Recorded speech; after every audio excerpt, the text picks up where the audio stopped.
Welcome, ladies and gentlemen, to the Soul Seekers podcast, where we believe that hunting has the power to transform lives through primal adventure, as we share our mission of mentorship is conservation.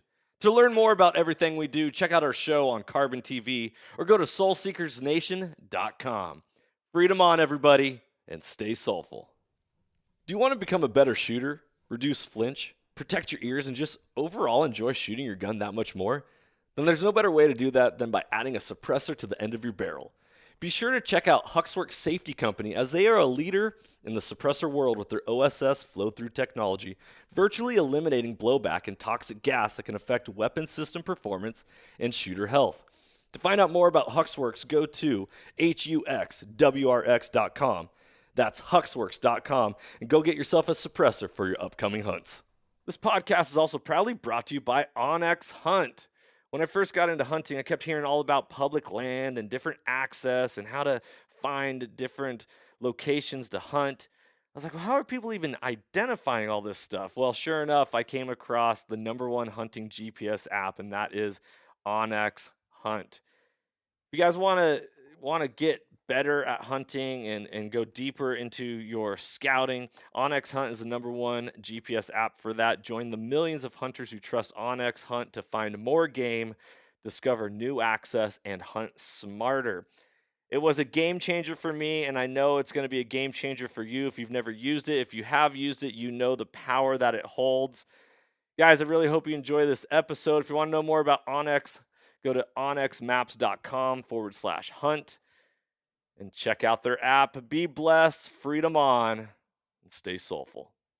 Welcome back, Soul Seekers Nation, to another episode of the podcast, and kicking off 2023 with a sweet episode all about apex predators, specifically wolves. Wolves!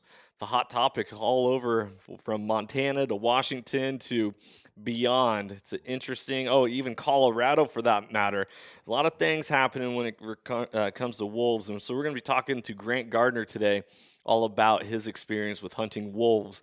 Now, in regards to the podcast, guys, I want to say thank you for tuning in and listening. Thank you for watching the show. If you haven't gotten a chance to watch Season 1 and Season 2 of Soul Seekers on Carbon TV, please go do so. You can download the app to your cell phone. You can go to carbontv.com, or you can download the apps onto Apple TV, Roku, Fire Stick, and beyond. So thank you so much, guys. Be blessed. I hope you enjoy this episode. If you like the podcast and you want to get more involved, I want to build community with all of you, and I want to hear from you a lot more. So you can go to the Contact Us page on the website at soulseekersnation.com, or shoot us a message on Instagram or on Facebook at Soul Seekers Nation. And let's build community, whether it be podcast topics, you got questions, gear, whatever you want to chat. Let's get this conversation going. I'd love to hear from all of you. Be blessed. Enjoy this episode. Stay soulful.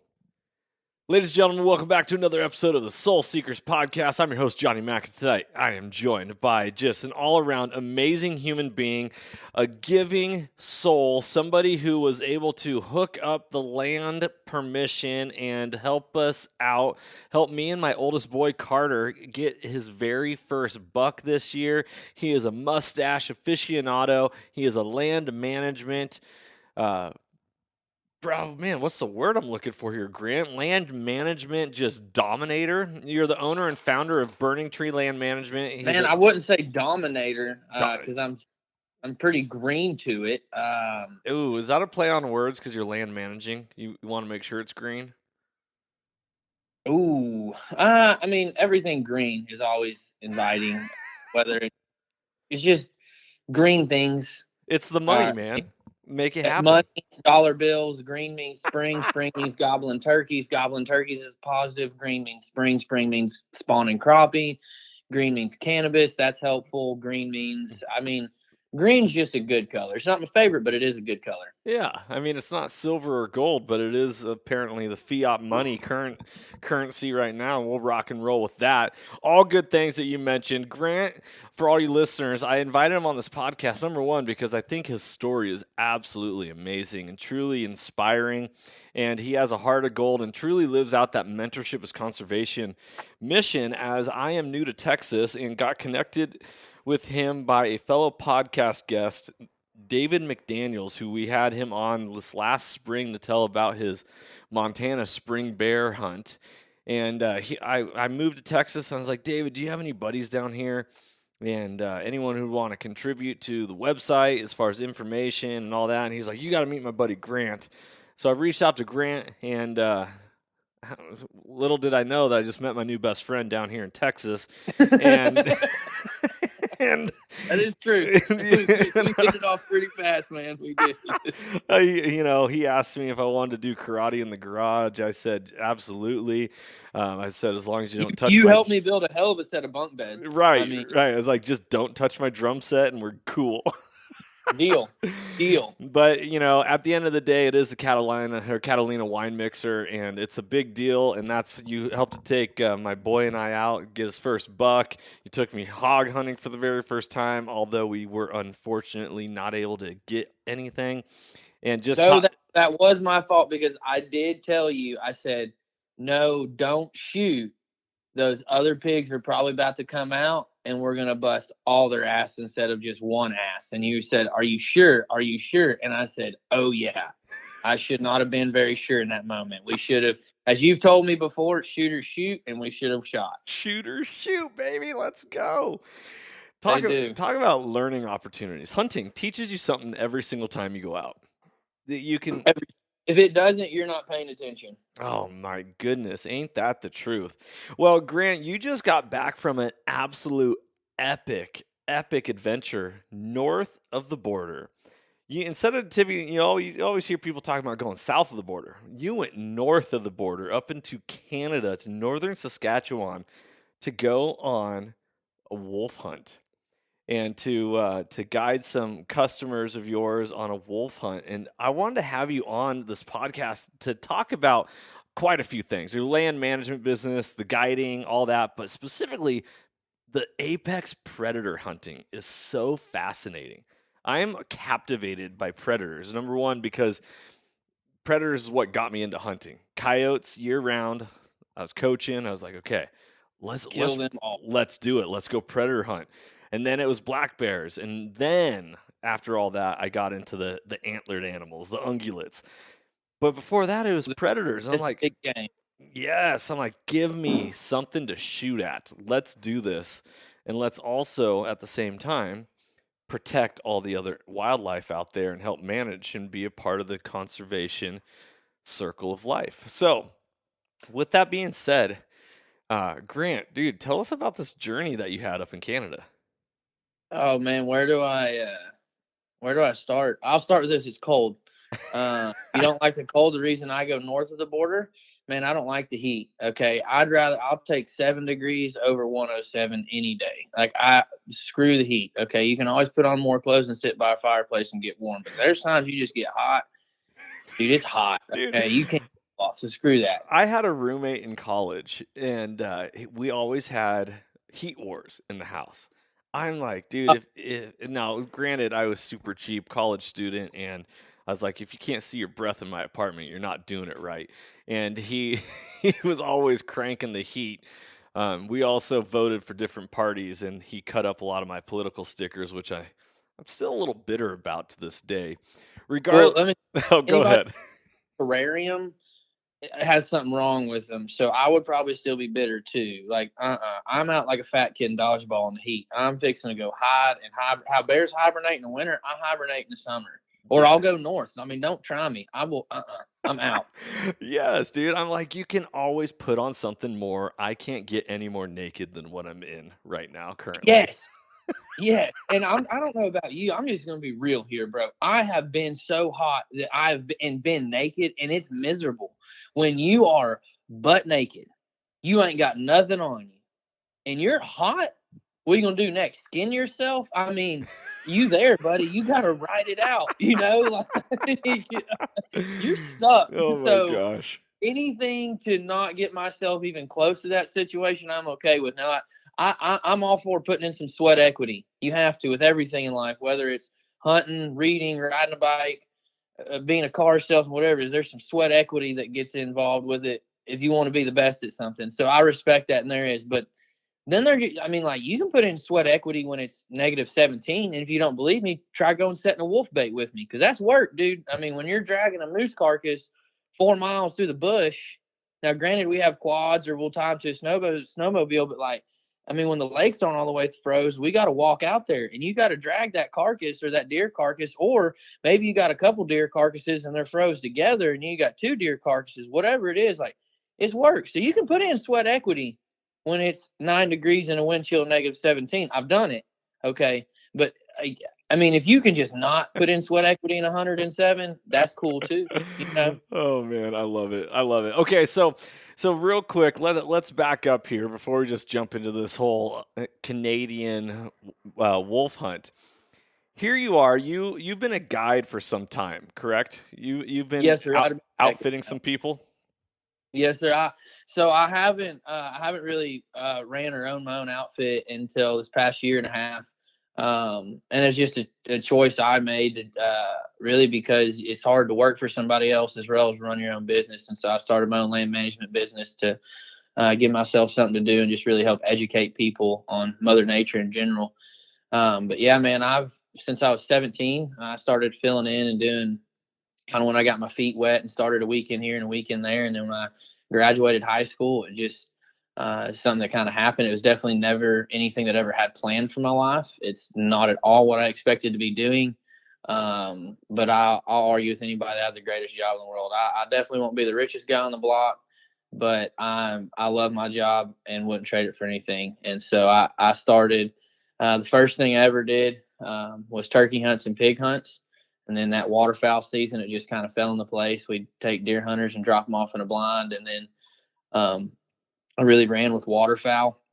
I got it down at Honey Break first season, some really good guys down there. And I had an opportunity to go north because, man, swatting mosquitoes in December in the duck blind is not for me. Yep. We politely parted ways. There's no hard feelings. Those guys at Honey Break, they work hard, and they have an amazing place down there. Like, they're awesome guys down in Jonesville, Louisiana. So I left Jonesville, Louisiana, and I went to work for Shelby Anderson. That I was Goose Reapers Guided Outdoors, Southwestern Oklahoma, and I was with Shelby for 8 years. And then I branched off to help another guy and go work for him up in northern Oklahoma, right up on the Kansas border, and help him do some deer things and get his deer outfit up and going, and run some sandhill and crane and waterfowl hunts as well. And then when I was home, in the spring and summer, I'd fill in on a few different ranches from East Texas all the way to Southwest Texas, almost close to the border, and we'd guide exotics. Here in Texas, we're kind of lucky, and we have a few extra species that don't have a season, so we can hunt them year round, like axis deer, fallow deer, black buck, red stag, oryx, kudu, gemsbok, zebras, whatever it may be. So I just always kind of kept myself busy doing that. It's what I've done my whole life. So yeah, man, I've been doing it it's kind of weird to honestly think about it, like, it really feels like I haven't been doing it that long, but when I think about it, I graduated high school in 2013, 2014, and I mean, dang, dude, that's been a ways, Yeah, dude, time flies, man. I was just about to say that time freaking flies, dude. Looking at my oldest kid, Carter. He just turned 8 on December 22nd, and then I looked at my wife and I was like, "Holy smokes, we met each other 10 years ago, end of January." And I'm like, now you got a year-old stone cold killer. I mean, I know, right? I'm like, let's go, baby. But I'm looking at my children, looking at my wife, just like, dude, I can't believe, where are these days going? And I think here's the biggest takeaway I've reflected on over the holidays is you gotta identify what you want in this life and just go get it. Stop. Your kids are always gonna watch you. And this is a little off topic of the wolves, but I was, parents are always like, hey, you can. Well, some parents. I didn't. There's got a case by case scenario. I would say a lot of parents will say to their kids, "Hey, you can be whatever you want to be. Oh yeah, You can grow up and do whatever you want." And at the end of the day, these kids look at their parents and they look at their parents and it's like, "Was this what you wanted to be? Why are you not living your dream? Why are you not chasing the thing that you exactly. said you wanted to be?" And so, hearing you say, "I might not be the richest guy on the block," you are rich in stories, you're rich in adventures, and you're rich in life, and I love that. And hearing you call yourself quote unquote a gypsy soul, I'm like, yes, baby, you are living with the world. You I are not. I did not even call myself a gypsy. And one day I was getting my hair cut. And, the lady that was cutting my hair, she's been cutting my hair for years, and just pops off, and she was like, "You're just such a gypsy, and I love it." And I'm just like, gypsy, like I'd never really thought about it. And then I kind of thought about it, and I was like, dang, I am like a vagabond in a sense. Like, if the wind blows too hard, I'm liable to go a different direction. I mean, I just, dude, there is a lot more than your hometown out there. Let me tell you, the Colorado Rockies and Wyoming are beautiful. The high desert mountain country in central Arizona and New Mexico, and even on the New Mexico Arizona border, is absolutely beautiful. You don't think high desert country is beautiful? I was wrong. And also, just because it's desert, it's not hot. All right, it's colder than hell sometimes. Okay. Mm-hmm. I mean, just everywhere. Saskatchewan in the spring and summer is absolutely beautiful. I mean, South Texas has a lot to offer. I mean, Louisiana, they got a lot of damn mosquitoes, first off. But, I mean, the southern marshes of Louisiana, they kind of hold a sweet spot. I hate mosquitoes, but, man, the sun sets in the marsh and you spend all day down there catching alligators is beautiful. Mm. Beautiful. It's hard to beat. So, yeah, I mean, there's a lot more in your hometown, dude. I mean, be a gypsy, be whatever. I don't care. Be a baseball player, but just go somewhere, Just dude. You know, don't settle. Literally, yeah, just keep really, going. honestly, don't sell. People say that, and it's corny and it's cheesy, and like chicks put it on their walls and post it on Facebook stuff, and like they don't mean it, but like take that seriously. You know what I mean? Like, don't settle. Like, there's a lot more than the East Texas piney woods, and there's a lot more than the Rockies in Washington. You know, I mean, I don't even know. I think I just got that mountain range wrong, but whatever it is, you know what I'm saying? Like, Well, I'll tell you, the little bit of the foothills of the Rocky Mountains do hit the northeast corner, so you're good to go. I'll give you that right there. flew over them. I flew over them. I was like, I'm almost positive that's still the Rockies, but we definitely ain't left Washington. I was like, I don't know. I could be incorrect, but you know. Yeah, you definitely flew over the Cascade Mountains. The Cascades are the barrier between eastern Washington and western Washington. That's the Ring of Fire, where you get Mount Rainier, Mount St. Helens, Mount Adams. Dude, I hadn't seen that country from up above, and I hadn't really even seen much of that country from down below at ground level. And that was some sexy stuff, dude. And like I would love to be dropped off with a plane and a bow back in some of that. I bet there's some hidden freaking toads out in those mountains. Oh, you bet your sweet tushy there is.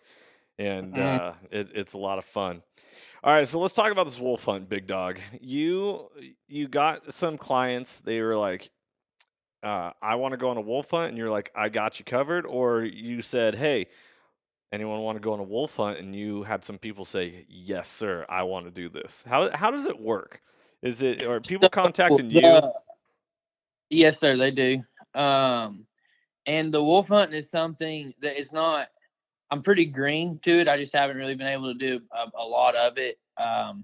But the guys that I go hunt with and work for up there in Canada, they're not very green to it. But it's new to where we're at in Saskatchewan. It's something that just became legal, and it's a big deal. They're really just, dude, they're demolishing the moose population. The deer population, you're starting to see it in the deer now. But really the moose, and it's a lot of the Native Americans and the Indians up there that they can't stand them. They're getting to be a problem. They're always a problem. I I worked got. in I'm cutting you Washington. off here for a second. I don't mean to be rude, but you just cracking me up because we're talking about Canada and you said Native Americans. I guess is it Native North Americans or is it Native Americans as in America? No, like native, like Cherokee, Choctaw, Ojibwe, Creek, Cree land, the Creek Nation. Native Americans like rode into battle on a paint horse trying to kill General Custer. Uh-huh. Dude, And keep going, brother. I'm not going to interrupt you. You're hilariously awesome, and I am so glad to have you on this episode. Uh, let's just do this. Tell me this because I want to get to the story of it. What is it like, man? What is it like to have these hunters fly in? You fly into Canada. You've never been to this location. You're like, okay, I'm gonna guide some hunters on some wolves, and tell us the story of the hunt. so I'd been up there in part of that country, but I hadn't been to that exact lodge. It was a newer lodge that we had, and due to the COVID mandate, for a year and a half, I wasn't going to cross the border. You had to get a vaccine and whatever. That's a whole story for another day. And so I was unable to cross the border. They just lifted that mandate, and so now a lot of my guys that have been wanting to waterfowl hunt, and whitetail hunt, and black bear hunt, I'm texting, calling them like, hey, the mandate's lifted. Let's, if y'all still want to go, we can get stuff worked out. Well, then I get a phone call from my good buddy Johnny Prozac up there, No Fly Zone Outfitters. And he goes, guess what? And I'm like, what? He's like, they're going to let us start killing wolves. I was like, you're kidding me. He's like, no. I'm like, why? And he's like, they're getting to be such a problem. These guys are going moose hunting, calling for moose, and they're calling in wolves. And I was like, what? And he's like, yes, dude, they're getting to be a problem. We're starting like the deer, everything, like I just said, blah, blah, blah. I'm like, oh, heck yeah. Because I've just gotten to the point in life, like, if it can't kill you, it's not as fun. And don't get me wrong, I'm not disrespecting a mature elk or a big mature whitetail. I will always be a big whitetail hunter. Turkeys are my favorite thing in the world to hunt. I'll always hunt them, but like, it's just, man, it adds a whole nother element when you're hunting something that's in a sense hunting you. I love it. I like mountain lions with my bow, like wolves. I don't know to do wolves with my bow. That'd be a different story for a different day. I'm currently in the works of like thinking of how to do it, but definitely a rifle. And anyway, so I'm talking to Johnny. He's like, yeah. He's like, let's start killing them. I'm tired of them. I'm like, by God, let's do it. And so I had made a post on a couple different social media, Instagram and Facebook, advertising that I'm now available to offer wolf hunts. And I have a lady reach out to me. She's in her early 50s. I would have never guessed. She told me this on that trip. I was like, wow, Miss Stephanie, I thought you were a lot younger than that.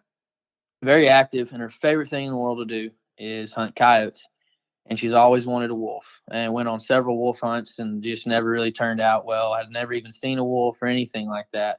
And I was like, well, she calls me, sees the post. I said, well, you want to kill a wolf? Like, let's go. And we were trying to get up there before Thanksgiving, but just due to her schedule and my schedule, it was conflicting. And so we weren't able to get up there until early December. And by that time, you've got 2 to 3 foot of snow on the ground, most places. The average temperature is single digits to negatives, single digits during the days. You'll get the lower teens. The wind chill, if the wind's blowing double digits, the wind chill is going to add another about 10, 15 degrees to that. The coldest we saw while we were there, we got up, it was negative 27, and it warmed up to negative 12 that day. And the wind was blowing about 18 miles per hour. It was pretty chilly that day. It wasn't terrible, but it was chilly. We were actually getting prepared for worse weather than that. A week before I had got there, I had some buddies of mine that were up there deer hunting, and it was negative 30 with a wind chill of negative 40 while they were up there. They ended up killing some big deer. That's good deer hunting weather. A lot of people don't like it, but it's good deer hunting weather. Good deer hunting weather. They're on their feet, I promise. But yeah, so we went up there and started killing wolves, dude.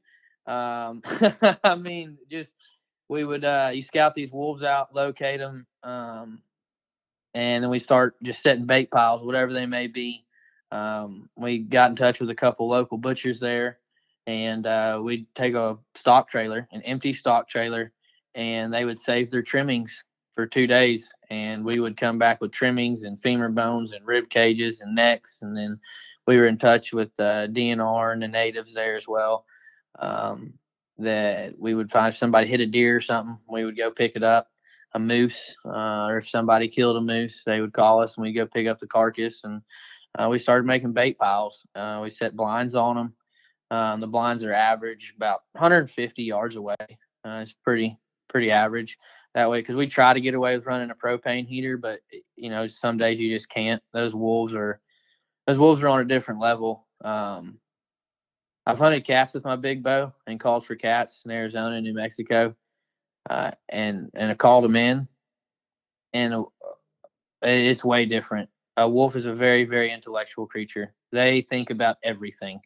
For instance, we had some balin twine, just red little hay twine, like it's on a square bale of hay, fall out of the buggy at one of our bait sites. And we watched wolves come into it, and they saw that twine and jumped. I'm talking about jumped like they were shot, jumped back and took off.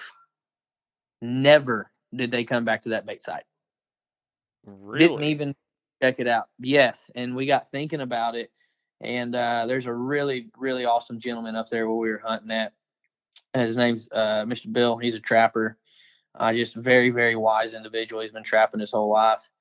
And he was like, yeah, he's like, you got to think those wolves have been snared. That's the only way that they've ever been able to get killed. The only way it's legal is if you go buy a trapper's license and your wolf permit, or however that process goes up there. I'm not a trapper. I couldn't tell you the whole process, but you got to have your trapping license and the special permits required to catch them. And they've been doing that for hundreds of years, hundreds and hundreds and hundreds and hundreds and hundreds of years. These wolves have been getting trapped up there. So they're very aware.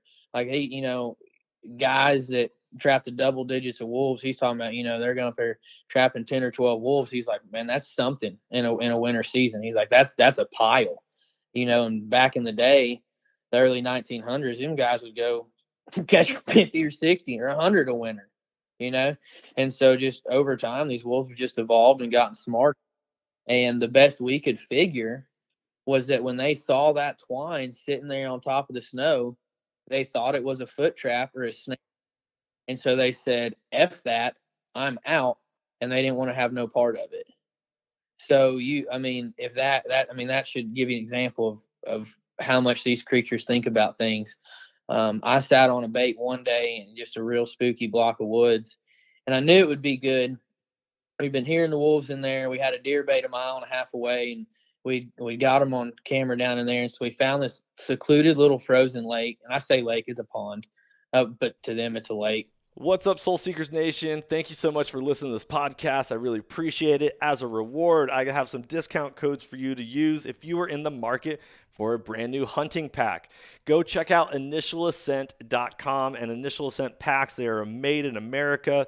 Their one-piece carbon frame is an absolute game changer. We run their packs. We love them.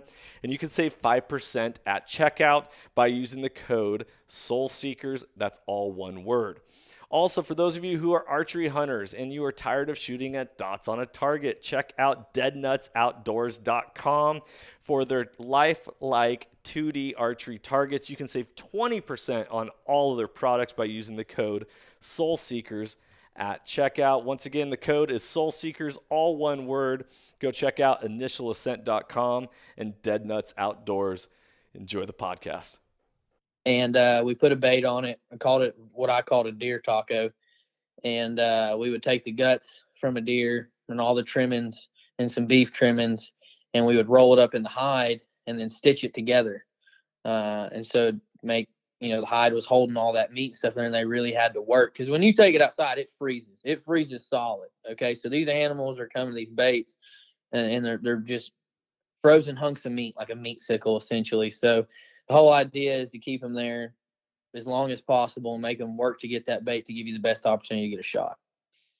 Right, because if they grab and go, then you're shooting at a moving target, and then right. And so a side note, what people need to be aware of as well is, like, a lot of these times these wolves, the packs, they'll send what's called a satellite wolf out, essentially, and they'll send one out.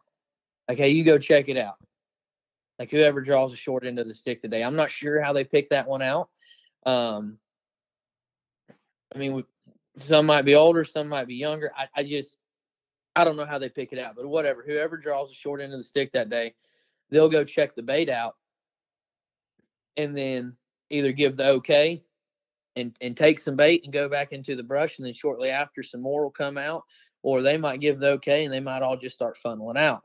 How they really give that okay is kind of crazy to me as well, because it's unless they're making a sound that I can't hear, they're not making a sound. They're not like sticking their tail up in the air and waving it 3 times and dogging it to the left. I mean, it's not like a baseball signal. How they communicate that is beyond me. So that's another fascinating part to it. But they would send essentially a satellite wolf out first. Most of the time, unless it's a loner or it's a bait site they've already been hitting. But the first time go around, they'll send one out to see if the coast is clear and it's safe, and then they'll all come out. And so I'd went in there and I'd set this bait site, and I hunted it for a couple of days and didn't see a wolf. But like the second day I was in there, I had a southwest wind and this wolf came, and I never saw him, but I heard him. I could hear something coming through the snow, and I was sitting there watching a marten on my bait site, which is a smaller animal that a lot of guys up there like to trap. They're an omnivorous species, so they eat meat and small rodents and plants and whatnot. So he's on my bait, and I'm watching him. He's giving me something to watch. It's colder than hell, and I just hear coming through the snow, and I'm talking right before I heard that marten took off. I'm talking about faster than a cat could lick his ass. He was gone, like out of there. And I was like, what the hell? Uh-huh. Like, that was crazy. Well, then I hear a few minutes later, and he's snow crunching. And I'm like, that sounds like a dog trotting. Like, in my mind, I'm picturing a large dog like a wolf or coyote coming trotting in. And to be real honest, I thought it was going to be a coyote. I really thought it was a coyote. Just from the cadence of the steps, how fast it was moving, I was like, man, that's a coyote coming in. Like, that's not a wolf. He's moving too fast, and there's only one. Okay. Well, long story short, I never saw that dog, never nothing. So I got out of my blind just before dark, and I had a pretty good ways walk out. Because you couldn't get a quad in there to where I was hunting. It was miserable. There's just so much deadfall. You couldn't, like, it was a pain in the rear to get that bait back there. Like, it was an absolutely miserable day. And so once we got the bait back there, we were like, well, what the heck? And I was like, well, I'm gonna hunt this spot. Like, it's wolfy as crap. It's sketchy, but I'm gonna hunt it. And so on my walk out, I was like, I'm gonna leave a few minutes early, and I'm going to look. Well, sure enough, a wolf track, and I ranged it 72 yards from my blind. Never saw him, nothing. The only thing I could figure is what little bit of a wind I had that day coming out of the southwest, that he could have winded me. And that's why I went to the bait site. So the next day, the wind was completely wrong for that setup. We went calling. I called in a couple coyotes. I thought we saw a wolf at one point. Didn't. They responded, though. We heard them a few times, but didn't go back into that bait site. And so the following day I did, and those wolves had come in that day before previously, and they had walked and circled that bait at 150 yards. Wow. They never went down in there. And they did that, and same thing. I never saw one. Then we went back in there. They'd done it again, and we noticed they were doing that with almost all the bait sites. Before they even hit it, they would walk a perimeter around that sucker for a day or two. Mm-hmm. And then when they finally decide to go in there, they'll send one to see if the coast is clear. Like, they don't just all come out and give you a shot opportunity. Like, they are very methodical creatures. Like, they think everything through, and it's really, really spooky when you start breaking it down. Like, how does this dog, because it's a dog, how does this dog know this? I mean, thinking of things, and like, we learned also real quick that we would make a trail for them. If I wanted to see a wolf in an area, I'd go drive a quad down old logging roads or where places people hadn't been. And if you leave it alone for a day or two, those wolves will start traveling it, because they can follow your quad tracks in silence, single file, and not have to work pushing through the snow. Yeah. I was like, Path of least resistance. exactly. And I was like, holy smokes. If you found a moose track, you found wolf tracks too. Like, I saw what those guys were talking about. If you found fresh moose tracks, you might as well just sat there for the next 10, 12 hours, as long as there's daylight. Because within 24 hours, there will be wolf tracks on that moose track. While they're singling out the moose up there, I don't know. Maybe they just prefer the meat, I guess. I don't know. But they are. I mean, they are. You'd see fresh deer tracks. We still had deer baits going, and we're baiting for deer that we hadn't even seen a wolf at. And there's multiple deer on those deer baits every day. Like, why would they not go there? I mean, Interesting. yeah. I mean, they're very, very, very interesting creatures. So, I mean, when it was like okay to go hunt them, I was like, hell yeah, kill them all. Because I mean, there's not creatures that I'm like, like coyotes. Like, it'd be cool if we kill them all, but let's be real, you can't. They're just too dang smart. But like pigs and wolves, get rid of every damn one of them. So let me I ask you mean, this. Let me ask you this. You were up there. How long was the hunt in that? Like, was it, hey, first wolf we see, we're shooting, or is it like holdout of like more of a deer hunt or a bear hunt because they're hitting bait sites? So is it like, hey, let's get a feel for what wolves are in the area type thing, or how did it play out, and how many shot opportunities did you have over the entire trip? so I personally had, man, I'd like to say 3 or 4. I'll break that down from a fundamental standpoint. But we were calling them in one day, and I had a couple opportunities I chose not to shoot as they were working to us. I can go in that to a minute in a different minute. But man, this is my theory. One, when you're coming anywhere, like I'm looking at it from a standpoint. If I was the customer, if I don't give a shit where you're coming from. If it was 5 minutes down the road or 5 hours down the road, but especially if you're coming all the way up there to northern Canada. I mean, from Texas to where I was going, it would have been like a 3.5, 4 day drive. I had to catch 2 flights. I mean, it was 7.5 hours of flying, and then once I landed, there's still a 5.5 hour drive to camp. Mm. Like, you don't just land and like you're an hour away. I mean, no, you're fixing to drive another 5.5 hours, and you're not going to have phone service for the last 2.5. Like, there's nothing up there. Like, if you try loading your maps and your weather, it's going to tell you that you're in division whatever unorganized country, because there's nothing like you're there's nothing there. Mm. Like, you're there. So when you travel that far, if 2 come out on the ice, 2 better die on the ice. That's the way I looked at it. I mean, that's cool and dandy that they will. I mean, we had some guys there, and he listened to us. I said, "Hey man, look, I wasn't the one who spoke to him, but John was talking to this guy. Hey, look, they're gonna send a satellite wolf out. If you wait, they'll send more out." Okay, cool. So he did exactly that. First one came out. 45 minutes later, 3 came out.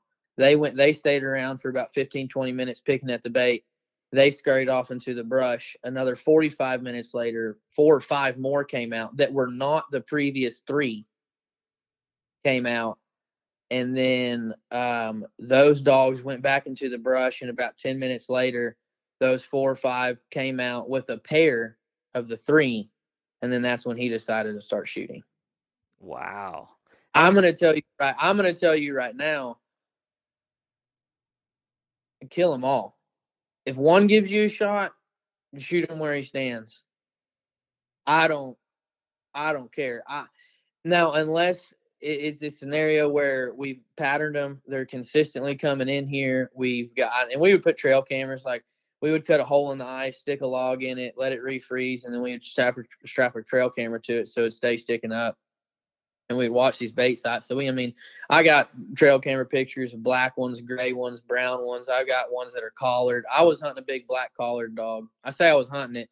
It would have been pure luck if I seen them, but I was in the area that we had gotten trail camera pictures off of 2 different cameras, and I was hunting basically right in the middle of those 2 cameras. So I was really hoping, if anything, that one would walk out. But I'm telling you right now, if when I was hunting on that lake, I don't care if the sucker was 60 pounds and it was a pup from this past spring, he wouldn't have left the ice. I would have killed him where he stood, cranked him. Mm.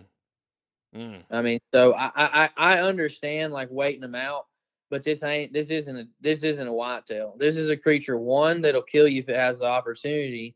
2, will kill you just for fun, and 3, it thinks things out way further than you could ever process them in that moment. So when he screwed up and you see him right there and you can put your crosshairs on him, shoot or shoot, baby. Okay. So, I mean, I don't know how to put it other than that. Like they're not a deer, you know. I mean, why wait? He's there. It's a wolf. Yeah. And Not everybody's killed a wolf because they're not. I mean, they're quite frankly, they're not just the easiest thing to kill. I mean, they're a long-nosed animal. Like, think of a canine dog on steroids, and a right. canine dog can smell some cocaine wrapped up in duct tape in a vacuum seal bag inside a gas tank. Right. Okay.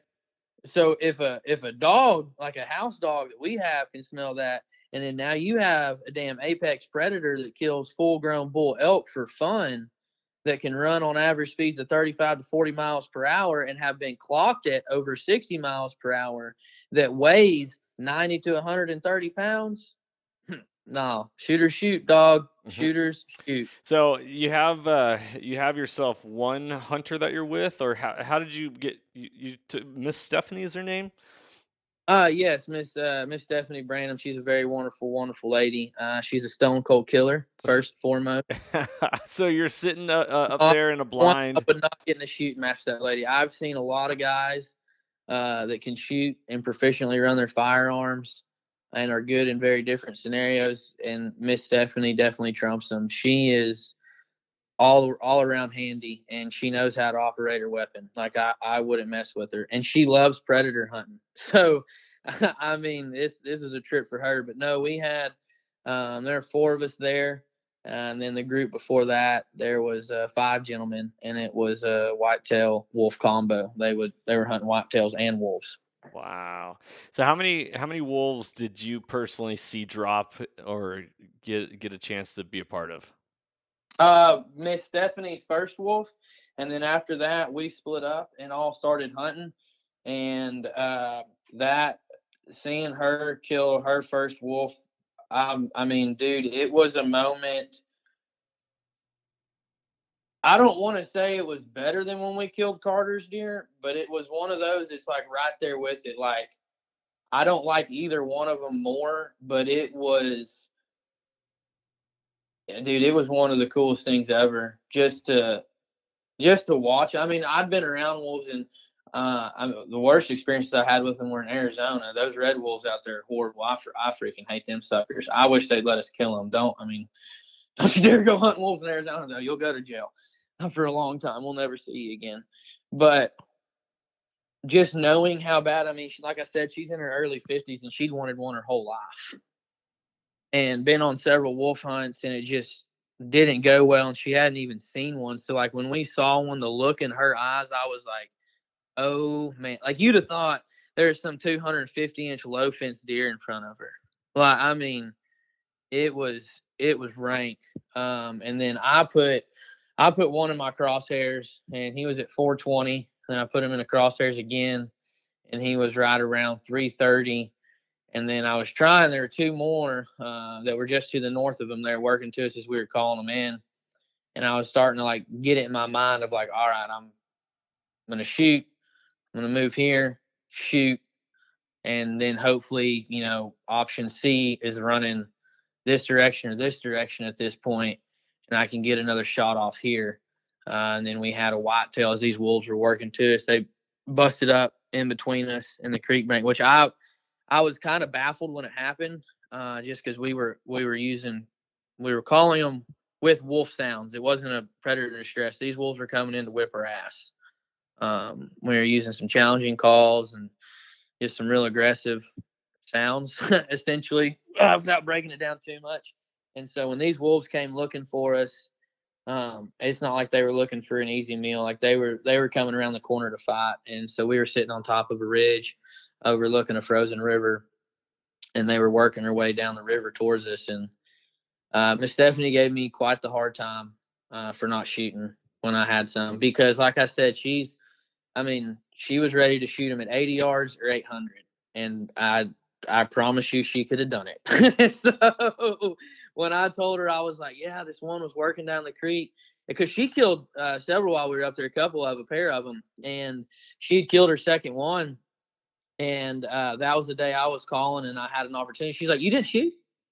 You're telling me right now you didn't shoot?" And I was like, "Well, yes, ma'am. They were working to us." So she's like, "But you didn't shoot." And I'm like, she's like, "I cannot believe that, Grant. You didn't shoot." And I was like, "No, ma'am." She's like, "I'm not gonna let you forget this. There's no way you didn't." I was like, "I knew you were gonna say that. I knew, because if she had been there, she would kill it." Like, if you're hunting with Stephanie, you know how, like, when we went hunting that night, we were shooting coyotes, and it was like, all right, 3, 2, 1, and everybody shoots on 1. When you're hunting with Stephanie, it's 3, 2, pow, pow, and I'm like, God dang, like, she's there to kill him. So had she been sitting with us that day, there's no doubt in my mind there was no letting that wolf work the call and come to us. The moment he broke and came into the river and glanced around and looked, was kind of like quartering away, she would have cranked him. Wow. And she would have. And so, yeah. But man, it's not even like sobering. That's not a good word. It's pretty exhilarating, to be honest. Like, just, I've never killed grizzly bears, and that, like, I don't really care to. Like, I think they're a pretty majestic animal, and they're really not one to mess with. I might get bored one day and change my mind, but like, there ain't nothing better than watching a wolf die. There's nothing better, especially when you've seen the firsthand carnage that they'll do to some calves in a hay trap, or some horses in a pen, or somebody's pets outside in the backyard at night, or a moose herd. And I've seen all of that. I mean, I've seen, when I worked in Wyoming, I mean, they came through and they killed 7 or 8 horses one night. And then they didn't even eat them. They just killed, left them dead. And there's some horses in there that's worth some money. I mean, that guy's out, $30,000, $40,000 on a couple horses. Right.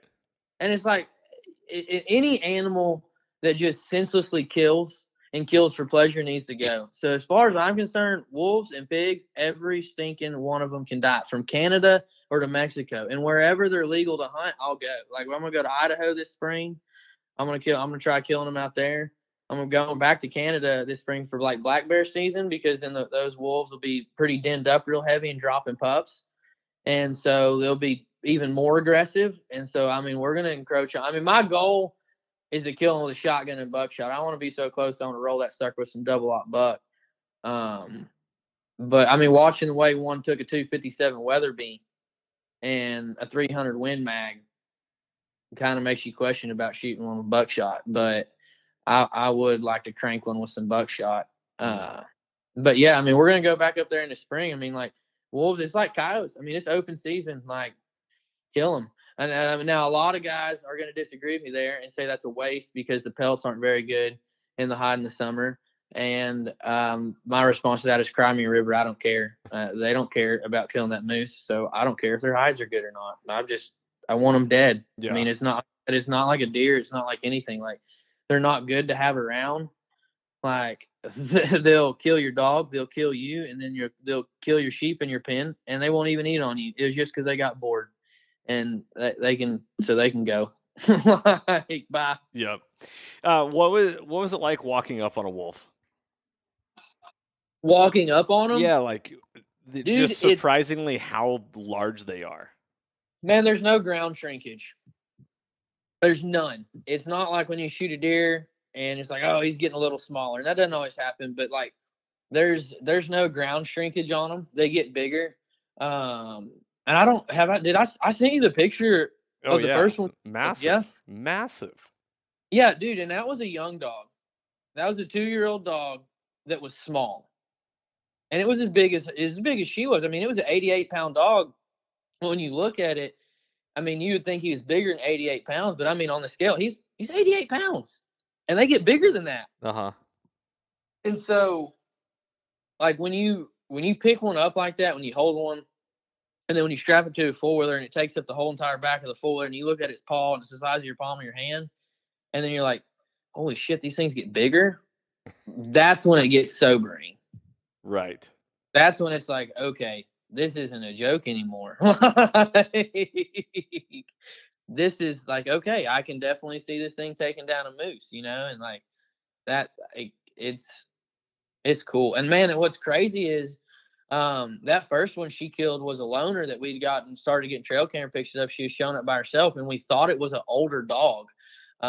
We thought her ear was floppy. It turned out she was missing half of it. Mm. And then when we got up there and was just examining the pelt and the hide and just like really admiring the animal and taking it in for what it is, we noticed that part of her neck, she didn't have any hide there, and it was scarred up, looking like, I mean, really like you just went to cutting her with a butcher knife, but obviously you could tell that she had gotten into a fight with another wolf, and it looks like they'd kicked her out of the pack. And she was a young dog. Like, we thought she was an older dog because we thought she's like, okay, she's kind of scraggly looking. Well, what it was is she was just a younger dog, about a year and a half, 2 years old, and she was still growing.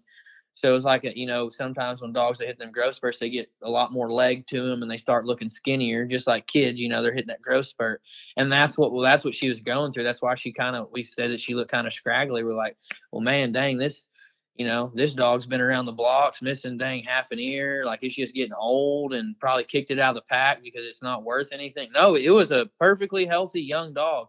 And then to sit there and examine that sucker and realize that that wolf survived a wolf attack, and looking at the damage from that, then it got even more sobering, and you kind of have a little bit more respect for those animals. It's like, dude, there's some stone cold killers. Mm. Like, they're tough. And I mean, that's the scarring on that dog's neck is what baffled me. I was like, it looked like something out of like a movie, really. Like, it almost really didn't even look kind of real, and it felt real rubbery. And then to think that dog had been living in these freezing conditions, because its ear it wasn't completely healed. It was still kind of crusty in a sense, almost kind of frostbitten, but not like dangerously. Like, it obviously wasn't going to kill the dog, but you could tell that those injuries were within the last couple months. Well, I mean, the last couple months, it's been below freezing. So to think that dog survived in those conditions is just like, wow. Like, Yeah. okay, Yeah. like, all right then. Y'all really live up to everything that everybody says about you. All right. So for people who've been hearing your story and you talking about it, do you guys have more success over bait or over calling? And was the calling more for fun to see how it'd turn out, or um, what do you think on that? Bait is the way to go. Shooting them over bait is the way to go. Calling is a newer aspect. The reason I chose to go calling for several days is strictly because I just wanted to say I called one in and cranked it. And everything that I'd been reading and trying to learn myself and educate myself on is they have the same behavioral types of manners as a coyote. They're just a little more aggressive. So it's really just boils down to getting them to respond or figuring out where they are and kind of pissing them off. And that really intrigued me because I don't know how much you've seen of like an aggressive dog come in, like you play pup in distress or like a challenging male to a coyote, and that coyote comes in with its hair standing up, or it'll get out in the same pasture as you and just start yipping and yelping too. Like, no, how about you run over here, mother trucker, and fight me? Like, you know what I mean? Just shit talking back and forth. And so Yep. it just really intrigued me. It's like, all right, let's call him in. Like, let's piss one off and have that sucker come to us, because why not? I don't know, man. I've always been like, how far can I take it? Like, Yes. hunting them over bait is 100% the way to go. Always play your wind, and play your wind like a big deer. Like, when you are going in on a wolf bait, I mean, treat that wolf bait, that blind, treat that whole entire area like it's the biggest deer you've ever seen on your granddaddy's property, and you're gonna do everything right to kill it, and some. I mean, you better dot your T's and cross your I's and check all your boxes, because that sucker's done it 4 times over. Mm-hmm. And you don't forget, he lives there. He makes a living in them woods every day. So you got to treat them wolves like that. But I just was like, man, let's take it to another level. Like how much, like how far can we go? That's why I'm really contemplating on how to hunt them over bait with my bow, but just, man, with their nose, the only thing I keep going back to is like, all right, if you can beat a big deer's nose and you can beat a big elk's nose, you can beat a wolf's nose. But then the other part of my brain goes off, well, yeah, and that wolf beats the big deer and the big elk all the time. So I don't know. I don't know. It might be dumb. It may never happen, but I think I'd like to try hunting them over bait with my bow. I'll tell you one thing. I called mountain lions in with my bow, and that's a good adrenaline rush. It's not scary. That's a good adrenaline rush. I don't know if I've got the nuts enough to call a wolf in with my bow. I don't, man. I mean, and here's something else. When that sucker shows himself, or when he's like walking out in the open, and they're doing that, that's they're most comfortable. Like they don't care at that point. Like they're like, all right, whatever. And more often than not, I think they know you're there and they just don't care. Mm-hmm. I think that's what it boils down to. It's like, okay, well, I walk by that blind, I smell a human, whatever. I'm just gonna come over and get some snacks real quick. Like the human scent and the scent on the meat kind of mixes together. They're like, all right, whatever. I think sometimes they just don't care. Yeah. Yeah. Wild. How much does a wolf hunt cost? It is $4,500. That's 7 days with your meals and lodging included, and that includes your export permits to get them out of the reservation in the country. That is a phenomenal deal. And It is. Oh, dang, $4,500. I mean, you just got to pay for your transportation up there. Obviously, gratuities not included. But you're saying meals, lodging, and all your tags and export. Yeah, that includes all your licensing, all that, and then we skin the wolf, and that way you know have it prepped if you however you want it. If you want to have it tanned, you can do that, or if you're going to have it sent to your taxidermist, or you want to use a taxidermist there, and have it full body mounted or shoulder mounted or whatever, you know that can be done, and then we boil the head so that you have a really cool skull mount to go home with as well. Dude, that's so cool, so awesome. I love that. Dude, I mean, if I didn't have so much going on down here, I'd go live in northern Canada. It's beautiful, beautiful, badass fishing. The waterfowl is top notch. The deer hunting is top notch. The wolf hunting's top notch.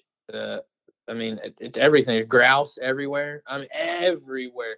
Spruce grouse and rough grouse. I mean, everywhere. And if you never cooked grouse over an open fire in the bush, oh man. Oh man, dude, it's so good. Just a little salt and pepper goes a long way. I love it. I love it. How can people get a hold of you if they want to hook up with you for a hunt, whether it's coming down to Texas doing hog hunting, any exotic species, whitetail, waterfowl, or even going up to Canada and doing a little wolf hunting? Oh yeah, hey, the black bear hunting's up there. I'm trying to get you and David to go with me, dude. If we can line out some dates, so we need to. I mean, there's some big boys roaming around the mountains up there. Them Canadian black bear are impressive. But man, shoot, y'all can find me on Instagram or Facebook. That's about the only thing I got. I try to stay as active as I can on it. Do you feel comfortable dropping your cell phone number here, or do you have a website that you can point people to currently, or is that on hold at the moment? So I don't. I am actually in the process of getting my website finished up. That should be up and going. Probably, honestly, no, it won't be. Probably shortly after you air this podcast. I'm trying to do the finishing final touches on it. But yeah, heck, you can call me too. I don't care. I post my number everywhere because I try not to be hard to get in touch with. I want to help people and everybody I can. But it's 903-705-3260. And again, that's 903-705-3260. I love that. That's Gypsy Gardner. Awesome. Grant, thanks for coming on and telling the stories, brother. I really appreciate it. Thanks for having me. I sure appreciate it. It's kind of really weird and sobering to think about. Like, I listen to your podcast regularly because I enjoy them, and then we've been just sitting here chatting, and then I was like, oh crap, we have been recording this. Okay, cool. Like, like it's weird to think about. So thank you, man. I'm honored. Thank you. Oh, my pleasure. Yeah, it's the real deal, man. Well, I'll tell you this. I'm really excited to link up with you for spring turkey this coming year, and we'll get you on an episode of Soul Seekers. And for all. Here's the deal, though. I'll tell you this right now, and Tony, you're probably listening to this. I know you got the nickname Two Shot Tony for a reason, but we're not two shot no turkeys. Okay, they have to die. They DRT, die right there. All right, but yeah, dude, I'm excited. We're gonna have some fun. We just got to figure out where we're gonna chase them now. Texas, Oklahoma, Kansas. I mean, what do you want to do? I hear you. All right, well, everybody, if you're interested in hooking up with Grant for a wolf hunt or any other type of hunt, feel free to reach out to him. He's an amazing human being. You're going to enjoy the time you spend with them, and he's going to give you quite an experience. Thank you so much for tuning in to this episode as we are launching into 2023 and beyond. If you guys have any requests for the show or any topics or anything you want to cover, drop us a line, get a hold of us on Facebook, Instagram, or go to soulseekersnation.com. Go to the Contact Us page and send me an email. I'd love to hear from all of you. Don't forget to leave a review, share the podcast, like, subscribe, all of that good stuff as we have a lot more content coming your way. We're also going to be pushing our YouTube channel a little bit more. Kind of got away from that as we started launching the show on Carbon TV, but we're going to be delivering some side stuff coming to YouTube in 2023. Guys, thank you so much for following along on the show. I'm humbled and honored. Y'all are amazing. Remember that life happens for you. It doesn't happen to you, and that we get to create our own existence. It's a matter of how bad you want it, and we get to manifest it each and every moment. Be blessed, everybody. Freedom on, and as always, stay soulful. If you enjoyed today's podcast and want to support the show, you can always like, share, subscribe, and leave a rating as it helps us share our mission of mentorship is conservation. Thank you so much for tuning in and being a part of Soul Seekers Nation as we transform lives through primal adventure. If you want to get more connected with the podcast, check out the Soul Seekers Nation Facebook group as I look forward to connecting with you on the next episode. So stay tuned and stay soulful.